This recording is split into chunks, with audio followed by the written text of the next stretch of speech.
होली की रात गांव के सभी लोग रंगों में सराबोर थे। ढोलनगाड़ों की धुन पर नाच गाना चल रहा था। अमित, प्रिया और राहुल तीनों बचपन के दोस्त थे और हमेशा की तरह इस बार भी साथ होली मना रहे थे। चलो आज पुरानी हवेली के पास भी रंग खेलते हैं, राहुल ने शरारती हंसी के साथ कहा। प्रिया ने डरते हुए जवाब दिया, नहीं, वहाँ नहीं जाना चाहिए।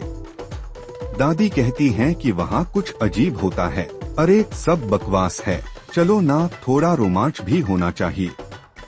अमित ने कहा। भूतिया हवेली। तीनों दोस्त हंसते गाते हवेली की तरफ बढ़े।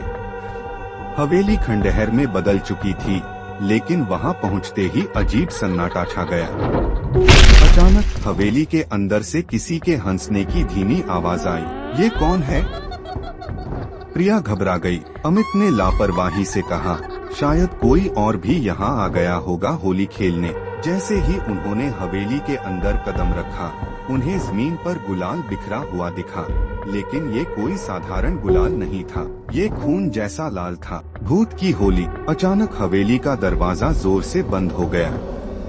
ठंडी हवा का एक झोंका आया और चारों ओर रंग उड़ने लगे, लेकिन ये रंग खून में बदलने लगे। राहुल चिल्लाया, यह क्या हो रहा है? तभी हवेली के कोने से एक काली परछाई निकली। उसका चेहरा डरावना था, आंखें जल रही थीं और उसके हाथ में रंगों की थाली थी, लेकिन उसमें लाल रंग नहीं बल्कि खून भरा हुआ था। तुम मेरी होली में आए हो, अब बिना रंगे नहीं जाओगे।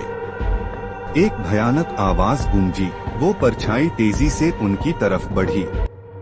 प्रिया ने डर के मारे भागने की कोशिश की, लेकिन उसके पैर जमीन में जम गए। अमित और राहुल ने दरवाजा खोलने की कोशिश की, लेकिन वह जाम हो चुका था।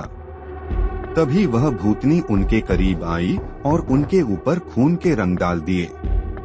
उनके शरीर जलने लगे, चीखें हवेली में गूंज उठी। सुबह गांव वालों ने सुना कि तीनों दोस्त लापता हो गए हैं। किसी ने हवेली जाने की हिम्मत नहीं की, लेकिन कहते हैं कि उस दिन से हर होली की रात हवेली से चीखें सुनाई देती हैं और वहां खून के रंग हवा में उड़ते हैं।